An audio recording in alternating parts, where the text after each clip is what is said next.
This episode at Dreamworld, upcoming events at the park, checking out the progress on King Claw, the full train circuit, and more, visiting the night market and Jane's Rivertown restaurant, and checking out the Downshift Car Meetup event outside Dreamworld. Hello everyone, welcome back to the YumYum Report, bringing you bite-sized updates from Australian theme parks, as well as occasional updates from theme parks around the world. Before we start, I'd like to give a special thanks to Team YumYum for supporting my content. Thank you so much. Dreamworld has announced the return of the Dreamworld Country Fair, taking place at the park between the 20th of September until the 6th of October. This event has lots of things to do around the park, from food, entertainment, and more. And it looks like there's a few additional offerings this year, which are exciting. This event is themed to a kind of American country fair, where the park is decorated with hay bales and banners, with performances and roaming characters themed to country activities. Some of the offerings include Belinda's Barnyard Buddies, where you can visit the barn on the opposite end of the park to see some cute farmyard animals like sheep, goats, chickens, rabbits, donkeys, and cows. This is a nice little addition I always enjoy checking out. There's also the Scarecrow Patch, which they usually put towards the front of the park near Steel Taipan, but this year it will be placed near Ocean Parade, which is interesting. They're also adding an additional beehive installation this year, where you can get up and close with some beehives and see how honey is made, which is quite a cool addition. I think it will be fun and educational for younger visitors. They've also got the dining pass, because a huge part of the country fair is the food offerings. This includes 2 drinks, 1 savory dish and 1 sweet treat for $35, which sounds like a pretty good deal. I might have to check that out. This is one of the events I usually am kind of indifferent to at Dreamworld. It's kind of really close to the Happy Halloween event, and I like the idea of it. I feel like it's never quite executed in a way that reaches its potential. I feel like they could focus it in and just start the Halloween season early, because it seems like people in Australia really love Halloween. I am a huge Halloween fan. It's like my version of Christmas. I would happily start celebrating Halloween in September. Are you looking forward to the country fair event, and will you be visiting Dreamworld to check it out? Let me know in the comments.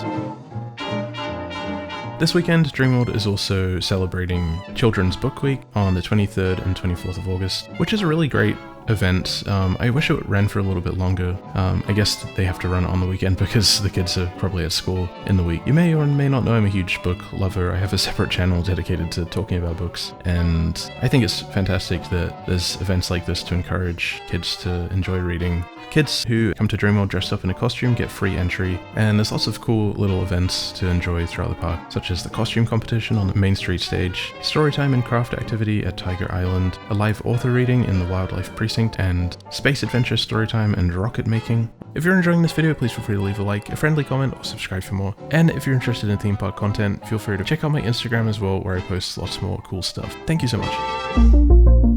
Progress is continuing on King Claw, and it looks like there's been quite a few changes over the last week. A lot of work on the ground area around Main Street. The barriers have moved a bit closer, so Main Street feels a little bit smaller. They've made a lot of progress, and I believe we'll probably see the entrance sign and King Claw statue display appear very soon, as well as maybe some upgrades and changes to the pathing. We're definitely getting closer and closer to the opening of this new attraction, and I'm very excited to see how it all turns out when it eventually opens. I'm wondering when they're going to start to advertise it and how the advertising will look. The main thing I'm interested in is the aesthetic. I'm a huge fan of what they've decided for this attraction. Dreamworld also posted a cool behind the scenes video on Instagram, which was really fascinating. I'm a big fan of anything behind the scenes like this, and it's really cool that Dreamworld is focusing on sharing stuff that appeals to all kinds of fans of the park.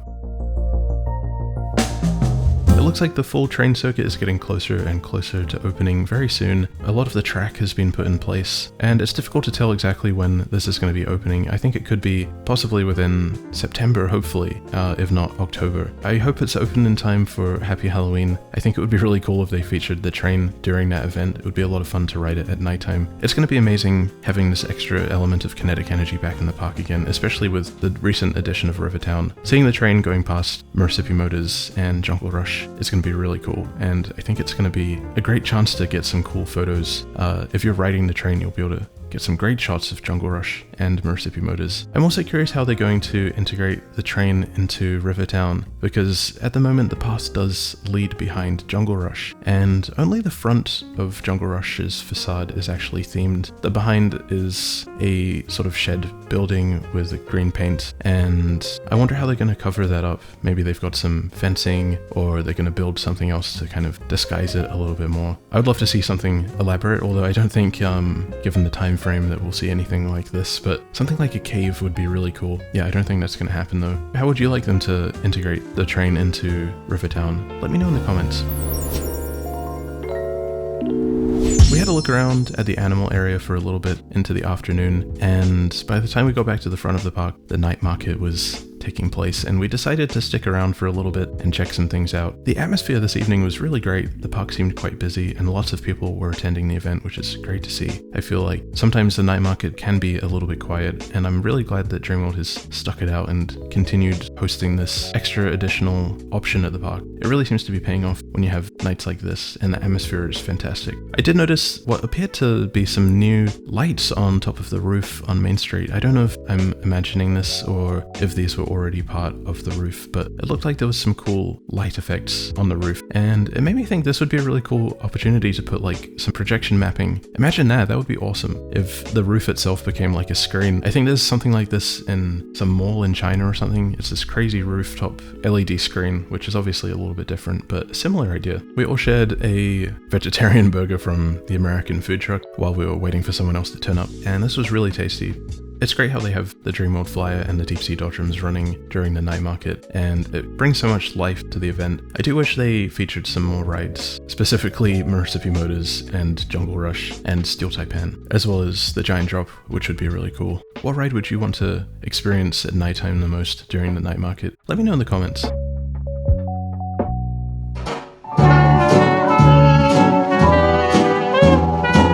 Dinner in Jane's Rivertown restaurant. We haven't been there for quite a while, so it was really nice to return, and as always it was absolutely fantastic. The food was delicious, the service was incredible. We did have a slight little hiccup with the app that you use to order food on.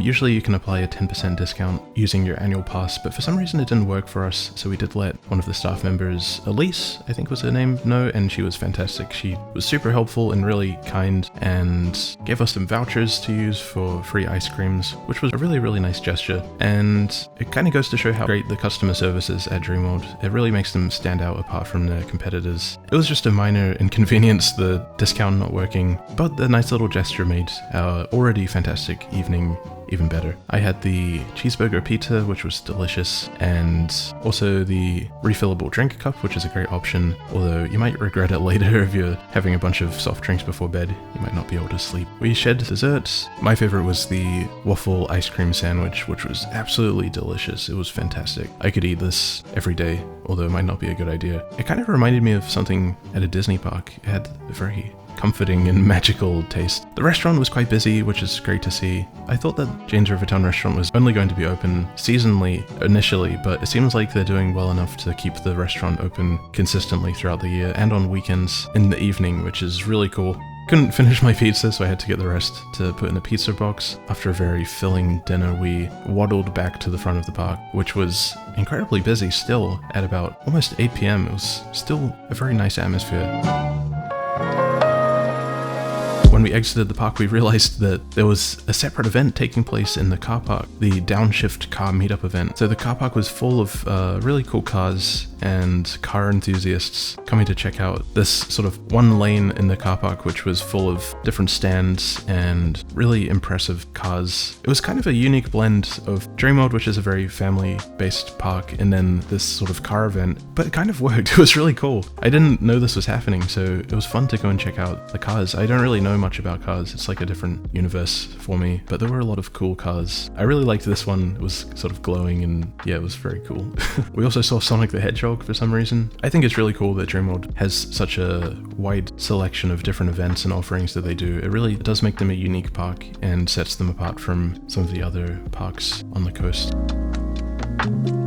hope you enjoyed watching this video. Please feel free to leave a like, a friendly comment, or subscribe for more. And before we finish, I'd like to wrap things up by giving a very special thank you to the members and sponsors of Team YumYum for supporting my content. Thank you so much everyone for your very kind and generous support. It really means a lot to me that you enjoy my videos enough to support the channel in this way, and it helps me cover a lot of the costs associated with running the channel as well, which is a huge help. So I really appreciate it, and I can't thank you enough. A big thank you to the members: Randall, Maloney's Coasters, Kai on the Internet, Oogie Boogie, Theme Park Ogre, Jordan Casey, Johnny Boy 175, The Downy Cat, Carrie Jekin, and Movies Like Everyone.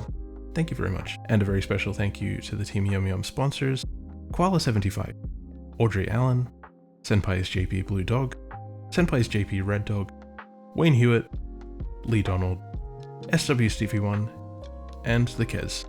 Thank you so much again everyone for your very kind and generous support, and for anyone who would like to become a member or a sponsor of Team YumYum, you're more than welcome to do so. This will give you access to new videos early. You'll also get a special shout out and thanks at the end of my videos, some emojis to use in the comments, a sticker next to your username, and last but not least, you'll also get a custom illustrated character hand-drawn by me to suit your very needs and requirements. And as an additional way to support the channel, I also have the Team YumYum sponsorship available, which will give you access to all the perks of the membership, but as an additional perk, I will also animate your character doing a little dance which will appear on screen, which will be super fun, super cool, and super cute. But if you're not in a position to support the channel in this way, you're more than welcome to leave a like, a friendly comment, or subscribe for more. Thank you so much again for watching, and I'll see you next time.